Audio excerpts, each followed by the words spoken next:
Olá pessoal, então falando agora sobre a fisiologia do coração nessa aula, ahn, eu quero apresentar para vocês aqui a maneira como funciona o coração. Então a gente tem três tipos musculares, né? O estriado esquelético, estriado cardíaco e o liso, cada um com suas propriedades particulares, né? Então eles são abordados em aulas específicas. Hoje a gente está falando especificamente do estriado cardíaco, né? Do trabalho do coração. Bom, o coração funciona como duas bombas separadas. O coração direito, que é a pequena circulação, que é aquela circulação pulmonar, e o esquerdo, que é a grande circulação ou sistêmica, que vai para todo o resto do corpo. Cada bomba é composta por duas câmaras, átrio e ventrículo. Apresenta ritmicidade, é constituído por três tipos principais de músculo: atrial, ventricular e fibras especializadas excitatórias e condutoras.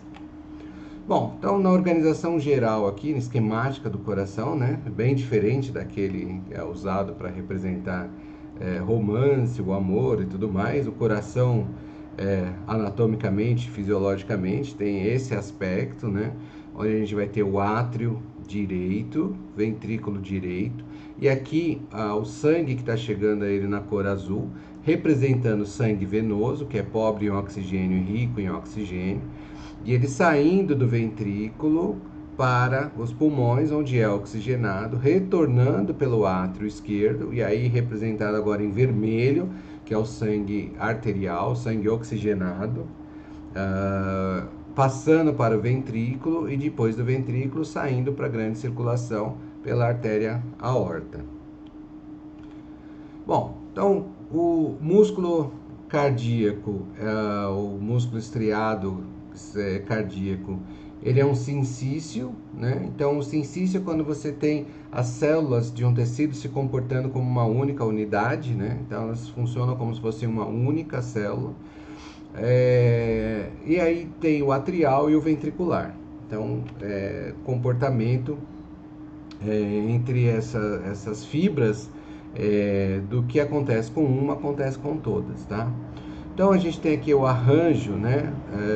E aí vai ser bem parecido com o do músculo esquelético, que também é estriado, né? Só recordando que as estrias vêm por conta das linhas Z e das bandas H, né? Que a gente vê que está relacionado com os filamentos de actina e miosina, dos quais um deslizando sobre o outro promove a contração, né? Só que no estriado cardíaco, além de ter isso e ter muita mitocôndria que fornece energia para a contração, a gente tem aqui também as junções do tipo GAP, né? Então, as junções do tipo GAP, ou Gap Junctions, elas promovem uma via de comunicação entre essas células, né? E isso acontece em regiões que a gente chama de disco intercalado. Então, aqui no C, a gente tem um corte histológico corado com HE, né, hematoxilina e eosina. Dá para ver as estrias, né, muito bem, e dá para ver esse roxinho mais pronunciado aqui, que vão ser esses discos intercalares, que aqui também está representado nessa secção. E ele também é importante porque ele que faz a aderência, né, entre um conjunto de fibras com outro conjunto de fibras, tá? Então, tudo que está acontecendo nesse feixe vai acontecer no outro feixe, que vai acontecer nesse feixe, que vai acontecer nesse feixe. Então, ela se comporta como uma única fibra. Isso, então, é o conceito do sincício. Bom, elas têm tamanho menor comparados com o músculo esquelético, um ou dois núcleos centralizados, ramificação de conexões intracelulares e apresenta os discos intercalares. Nos discos intercalares, conecta as células musculares cardíacas, unidas por junções comunicantes, né, as gap junctions, convergem à força de contração, é um ponto de ancoragem, né, e propagam potenciais de ação, que é muito importante para a ritmicidade. Então, a gente olhando aqui nesse gráfico, ele está colocando nas fibras de Purkinje e aqui no músculo ventricular. Então, a propagação do sinal entre uma fibra nervosa e a resposta na fibra muscular. vejam como elas caminham juntas, né? Praticamente juntas. Então acontece a despolarização na fibra nervosa, ela passa imediatamente para a fibra muscular que acompanha. E aí tem a pequena diferença porque é a característica de uma e de outra para despolarização e repolarização. Mas a ritmicidade é a mesma. Então aqui a gente tem, exemplificando, né? Um receptor beta-adrenérgico ligando catecolamina, pode ser adrenalina ou noradrenalina. Quando isso acontece, você tem a ativação da adenilato ciclase, formação de fosfoquinase A, ou PKA. A PKA vai catalisar, né, funções bloqueando uma fosfolipase B, que é uma proteína que bloqueia a cerca-2. E aqui a gente também tem outro braço, né, dela bloqueando a proteína que bloqueia a ação dela. Isso vai provocar, no caso aqui, relaxamento, né? Quando a cerca está bombeando cálcio para dentro do retículo sarcoplasmático ou endoplasmático, o cálcio é importante para a contração. Isso é melhor explorado na aula de contração muscular do músculo esquelético, né? Quando esse cálcio é sequestrado, você não tem cálcio para contração, tem relaxamento. Quando, por outro lado, você tem a liberação do cálcio, e aí são canais de reanodina, esse cálcio liberado vai promover a contração muscular, tá? Então aqui a gente também tem canais sensíveis à voltagem liberando a entrada do cálcio, e esse próprio cálcio vai estimular a liberação do cálcio intracelular, né? Então os dois são importantes. Então a gente tem o ciclo aqui dos dois funcionando. Bom, a gente tem então o período de contração, né? Então a gente tem uma despolarização, isso promove a contração, um período de repolarização e um período refratário, que até que o canal esteja, né? Se a gente lembrar de como que se propaga o potencial de ação, foi explicado na aula anteriormente, né? De potencial de membrana. Você tem um período refratário e aí acontece uma nova despolarização. Isso seria um intervalo regular.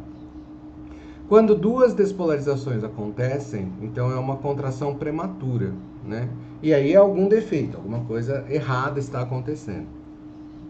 Ou quando ela acontece depois que houve a repolarização, ainda assim ela é prematura, mas é tardia, né? Confuso, né? Se é prematuro ou tardio. A questão é se ela é prematura precoce, que acontece antes mesmo de terminar o período de repolarização normal. E a outra é quando ocorre a repolarização, mas ela acontece antes do intervalo que ela deveria acontecer. Então esses são alguns defeitos que podem acontecer durante a contração, que vai contribuir para aquilo que a gente fala de arritmia, ficar fora de ritmo, né? Bom, esse gráfico aqui, ele parece extremamente confuso, mas se a gente olhar cuidadosamente e com carinho, ele mostra o que está acontecendo com a pressão em milímetros de mercúrio, né, dentro da câmara ventricular. Ele mostra o que está acontecendo com o volume de sangue, né, que está ali dentro do ventrículo. Aqui a onda, quando você está fazendo o eletrocardiograma, ou se você está fazendo o eco, né? Está escutando pelo fonocardiograma, né? As bulhas. Bom, num primeiro momento, você tem uma onda P no eletrocardiograma. Esse daqui é a despolarização que está acontecendo no átrio. Então, nesse momento, essa despolarização promove a sístole atrial, que é a contração atrial. Então, a pressão sobe momentaneamente, né, no ventrículo, porque ele joga mais sangue para o ventrículo. Então veja que o ventrículo foi se enchendo de sangue, mas tem mais um sangue residual, que é esse aqui da última contração atrial. Aí, uma vez que ele está cheio, ocorre aqui o intervalo QRS. Esse intervalo QRS corresponde ao período de contração ventricular, é a onda de despolarização que está acontecendo no ventrículo. Então, essa onda de despolarização do ventrículo faz com que aumente muito a pressão dentro do ventrículo.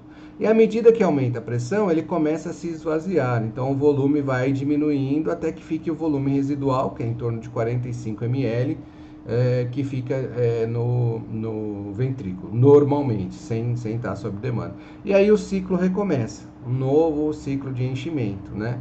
Então, aqui é o período da ejeção, como está marcado aqui. Tem a contração e relaxamento volêmico, mas aí eu vou mostrar para vocês no outro gráfico, tá? Mas é isso que ele está mostrando aqui, tá? Os momentos em que você tem contração do átrio, contração do ventrículo, a variação da pressão que acontece, né? E aqui em pontilhado ele está colocando a pressão arterial e a pressão aórtica, né? Lembrando que a pressão da aorta, ela fica a mínima em torno de 80 milímetros de mercúrio. E quando tem a contração máxima, sobe para em torno de 120 milímetros de mercúrio, que é aquilo que a gente define ou afere como sendo a pressão arterial 120 por 80 ou 12 por 8, né? Que é o famoso 12 por 8 que vocês estão acostumados a medir, porque a gente mede a pressão na rede arterial, que está se propagando da aorta, né? Geralmente o mais próximo possível da aorta. Bom, então, tudo isso que eu falei para vocês, o trabalho cardíaco é função como bomba de Scorva, ou seja, aquela que tem uma pré-câmara e depois tem a câmara que efetivamente faz bombeamento. Então, primeiro, o sangue flui de forma contínua dos átrios para os ventrículos, cerca de 80% do volume.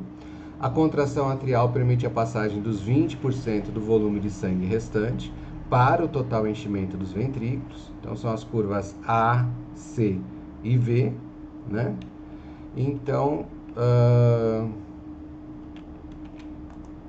o que acontece aqui? Bom, então aqui cabe aquela explicação que eu tinha passado para vocês anteriormente. Deveria ter ali... não, tá aqui mais para frente, ok. Então, é aquilo que eu já expliquei para vocês. Eu me antecipei aqui, expliquei em maior detalhe tudo aquilo lá que estava acontecendo, juntando já com o eletrocardiograma, tá? Bom, e aí por que entra esse jogo de pressão? Porque tem as válvulas cardíacas, né? Então a gente tem a válvula mitral e a gente tem a válvula tricúspide ou a aórtica, né? O que elas fazem que é tão importante? Elas fecham, elas impedem o refluxo. Fulano teve que operar a válvula. Porque a válvula, se ela não se fecha, quando você aumenta muito a pressão no ventrículo, essa pressão ela força o sangue para fora. E aí, quem deve ceder é a aorta, né? Só que se tem problema na válvula mitral e ela cede um pouco também, você tem sangue sendo ejetado para a aorta, mas, no caso da tricúspide, né? No caso, ela volta para o átrio também, se ela ceder, né? Então, ou volta para o átrio direito ou volta para o átrio esquerdo, né? Agora, as válvulas aórticas e pulmonares, ela fecha, mas ela tem que ceder quando a pressão excede os 80 milímetros, no caso da aórtica, para que o sangue passe para a aorta, né? E depois ela se fecha e ela mantém fechada, porque o sangue tem que vencer essa pressão mínima que está ali no vaso, na aorta. Se ela não vencer a pressão, ela não consegue jogar o sangue para fora. Então essa válvula tem que resistir até os 120 milímetros de mercúrio, que é a pressão máxima. Se ela ceder antes, você vai ter refluxo para o átrio e isso diminui o volume de sangue bombeado, né? O volume efetivo bombeado. Então, por isso que às vezes é preciso fazer cirurgia para corrigir esse problema, para evitar esse retorno de sangue para o átrio, tá? O trabalho das válvulas é importantíssimo. E aí quando a gente olha aqui para esse gráfico, que também parece complicado, mas aí eu vou explicar em detalhes para vocês, e aí os detalhes estão vindo já aqui, né? Então, ó, essa área é a área do trabalho realizado pelo coração. Então aqui a gente tem a pressão intraventricular, e aqui a gente está falando do ventrículo esquerdo, tá?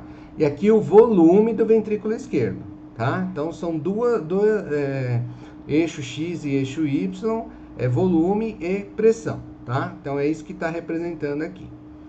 Bom, então na pressão diastólica, que é determinada pelo enchimento do coração com volumes progressivamente crescentes de sangue, medindo-se a pressão diastólica final imediatamente antes do início da contração ventricular. Então, o ventrículo esquerdo chega a 250, 300 milímetros de mercúrio, e a do direito cerca de 60 a 80, tá? Lembrando que na pequena circulação as pressões são muito menores, e essa daqui é a sistêmica do ventrículo esquerdo, né? Bom, mas essa pressão de 250 e 300 está diferente daquilo que eu falei em relação à aorta. Vejam, ele tem que vencer a pressão da aorta, né? Então ele tem que gerar uma pressão maior do que aquela que é a da aorta. Então vamos lá, vamos olhar para o gráfico aqui de novo. Ó, aqui ele está falando de volume sanguíneo, né? 150 ml, mas não chega nisso, né? Qual que é o volume sanguíneo que a gente está observando aqui? 45, que é o residual, chegando até 115. Ele se enche com cerca de 70. E aí, nesse ciclo, ele vai ejetar 70 e vai sobrar 45. Isso aqui é a condição normal de trabalho. Então, a cada ciclo, ele está ejetando 70 ml, tá? Bom, então isso é o que acontece com o volume no ventrículo. E o que acontece com a pressão? A pressão, ela é muito baixa no começo do ciclo, né? Então, o enchimento se dá com muita pouca pressão. Entretanto, naquele finalzinho, quando o átrio contrai, o fato dele colocar esse finalzinho aumenta a pressão interna. Aí aumenta um pouquinho, cerca de 5 milímetros de mercúrio. Esse pouquinho que aumenta, aí fecha a válvula. Fechou a válvula, aí ele começa a contrair. Conforme ele começa a contrair, a pressão vai aumentando, né? Aí, vejo que a pressão aqui está subindo. Isso daqui a gente chama de contração isovolêmica. Por quê? A pressão, ele começa a contrair, mas o volume não se altera, ele mantém aqui no 115. Até que essa pressão chega em torno de 80. Chegou em torno de 80, ele começa a vencer a pressão da aorta, então ele começa a ejetar sangue para fora, e aí o volume começa a diminuir. O volume começa a diminuir, mas a pressão ainda está aumentando, porque ele está contraindo, até que ele consegue ejetar todo o sangue, os 70 ml, e aí ele começa a diminuir a pressão, mas o volume não se altera, tá? E durante todo esse ciclo, a gente tem essas pressões aqui que podem acontecer, porque sob demanda, isso daqui pode mudar bastante. Volumes maiores de sangue podem ser bombeados, deslocando isso para a esquerda, deslocando isso para a direita e deslocando isso para cima. Então, o trabalho do coração pode aumentar bastante dependendo da demanda, tá? Então, período de enchimento 45 ml, pressão diastólica de praticamente zero, 45 é o volume residual que permanece no coração, após o acréscimo mais de 70 ml, o volume atinge 115 e a pressão chega a 5 milímetros de mercúrio. Período de contração isovolumétrico, o volume dentro do ventrículo não se altera, pois todas as válvulas estão fechadas, no entanto a pressão interna aumenta até igualar a da aorta em 80, que é esse pedaço aqui, 80. Período de ejeção, durante a ejeção a pressão aumenta ainda mais, uma vez que o ventrículo continua a se contrair, ao mesmo tempo que o ventrículo diminui, pois continua a se contrair, a válvula aórtica se abre e aí começa a ejetar o volume. período de relaxamento isovolumétrico, ao final, eu falei isovolêmico, é isovolumétrico, desculpe. Ao final do período de ejeção, a válvula aórtica se fecha e a pressão ventricular volta ao valor da diastólica, tá? Então, é isso aqui basicamente. Parece complicado, mas não é tão complicado assim, é só a forma de interpretar. E é isovolumétrico, desculpem pelo isovolêmico, eu estou confundindo com outra coisa. Bom, pré-carga é a pressão diastólica final, pós-carga é a pressão na artéria à saída do ventrículo, tá? Então, alterações cardíaca, tem que procurar avaliar onde que está acontecendo o problema, se é no pré-carga ou se é no pós-carga. Então, por exemplo, a pressão diastólica com alteração vai significar que menos sangue vai estar enchendo o ventrículo, vai prejudicar o trabalho do ventrículo. Ou então, o sangue que está saindo do coração está atingindo menos pressão. Isso pode ser um problema exclusivamente do ventrículo. E aí, uma das razões pode ser, por exemplo, defeito de válvula, como eu comentei para vocês, porque aí você tem refluxo, então a pressão acaba sendo menor. Energia química para a contração, metabolismo oxidativo dos ácidos graxos e em menor proporção os nutrientes, então o coração tem preferência para usar ácido graxo para produzir ATP e a energia. A eficiência da contração, durante a contração do músculo cardíaco, a maior parte da energia química é convertida em calor e em menor proporção em trabalho. Isso é inerente, né? Por que o nosso corpo é quente? Porque a gente é uma máquina ineficiente. A maior parte das transformações a gente perde na forma de calor. Embora isso seja usado para nossa vantagem, mas a gente é bem ineficiente do ponto de vista de converter a energia química em trabalho. A gente perde na forma de calor. A proporção entre a energia química consumida e o trabalho produzido é denominada eficiência. A eficiência máxima para o coração normal oscila entre 20% e 25%. Na insuficiência cardíaca, essa eficiência pode cair de 5% a 10%. Insuficiência cardíaca já é quando é caracterizado um quadro em que você tem uma cardiopatia estabelecida, de algum tipo. Em uma pessoa em repouso, o coração bombeia de 4 a 6 litros de sangue por minuto. Sob demanda, pode bombear de 4 a 7 vezes esse volume. O que seria a demanda? Por exemplo, o exercício físico, né? Mecanismo de Frank-Starling. A quantidade de sangue bombeado pelo coração a cada minuto é determinada quase que inteiramente pelo retorno venoso. Enquanto o sangue tem seu fluxo controlado localmente pelos tecidos, estes retornam pelas veias, convergindo nas veias cavas para o átrio direito. O coração, por sua vez, dentro do fisiológico, bombeia todo o sangue que retorna pelas veias. Então, basicamente é o que a gente chama de débito cardíaco, né? O que o coração está devendo. Se chegou, ele tem que bombear. E dentro do limite fisiológico, ele vai fazer isso, ele dá conta dessa demanda. Então, todo o sangue que chega ao coração é bombeado, tá? É basicamente isso que é dito. E por que isso acontece? Então, existe uma propriedade, né, de distensão e contração muscular, que quanto mais você forçar a distensão de uma fibra muscular, mais forte ela vai se contrair para voltar ao seu tamanho original. Então, se chega mais sangue, distende mais. Então, ela contrai com mais força, então ela ejeta todo aquele sangue que ela está recebendo a mais também, entre outras regulações, né? Então, aqui nesse gráfico, ele tenta mostrar isso, né? A pressão atrial, né? Que vai estar sendo de uma forma representando esse aumento da carga, que está chegando no esquerdo e no direito. E à medida que essa pressão aumenta, à medida que essa carga aumenta, o trabalho do ventrículo esquerdo também aumenta, tá? Então, tem uma curva aqui que acompanha, ou seja, quanto mais sangue chega, maior a pressão atrial, e maior é o trabalho do ventrículo esquerdo, tá? A força, aqui está gramas por metros, né? Parece quilograma por metro, mas a unidade para medir a força de contração, tá? E aqui seria uma curva, aquele gráfico foi medida experimental feita em cachorro, né?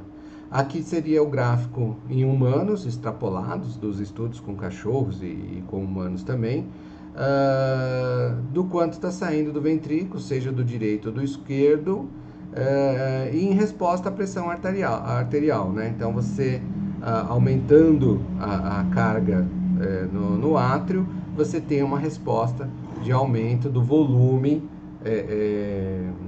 do sangue ejetado. Como eu falei para vocês, normalmente é 7 litros por minuto, então tem essa carga aqui do átrio. Se ela ficar abaixo, ele diminui, se ela aumentar, ele também aumenta a resposta. O ventrículo direito respondendo de forma mais aguda do que o esquerdo. Bom, a gente tem a influência dos íons, né? Então, o íon potássio, a gente viu que o potássio ele é importantíssimo para a contração, né? Por conta do potencial de membrana e para a onda de despolarização. Então, o excesso de potássio pode levar o coração a se dilatar e ficar flácido, além de diminuir a frequência dos batimentos. Uma elevação de 2 a 3 vezes o valor normal de potássio pode ser fatal. De fato, a injeção para execução de condenados no corredor da morte leva uma alta concentração de potássio também, né? Então, excesso de potássio mata. Efeito dos íons cálcio: o excesso de cálcio leva a contrações espásticas, devido ao efeito direto do cálcio na contração, enquanto a queda acentuada leva a flacidez cardíaca, semelhante ao que acontece com o excesso de potássio. Então, o cálcio é fundamental para a contração do músculo estriado, seja esquelético, seja cardíaco, e sua variação traz consequências. Muito cálcio leva a contrações indesejadas.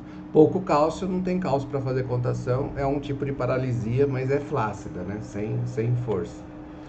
Então, de maneira geral, a pressão arterial ela tem um valor máximo, né, à medida que ela vai subindo, só que veja que ela tem uma faixa de trabalho, né, em que ela está funcionando bem aqui, dos 80 até os 170, mais ou menos. Acima disso, começa a diminuir a eficiência. O coração se torna menos eficiente e menos sangue é bombeado. Por quê? Porque dificulta o próprio enchimento do ventrículo pelo sangue que está vindo do átrio, né? O próprio esvaziamento do ventrículo para passar para a aorta, porque ele não consegue vencer a própria pressão da aorta. Então, se por alguma razão você tem um aumento significativo, ou o que a gente fala, né, o quadro da hipertensão, ele obriga o coração a trabalhar mais, né? Então, picos de hipertensão, a pessoa realmente passa mal, até porque você tem um coração trabalhando menos, você tem menos sangue sendo bombeado. Então, a regulação da pressão, e aí a gente vai ter uma aula só de regulação da pressão arterial, mas adiantando para vocês, do fluxo sanguíneo e do retorno venoso, né? Fluxo sanguíneo no leito arterial, que vai ser caracterizado pela resistência periférica. Bom, então eu vou parar essa aula aqui, dividir na primeira parte aqui, e depois eu retomo pela regulação da atividade nervosa do coração. Então essa é o final da primeira parte.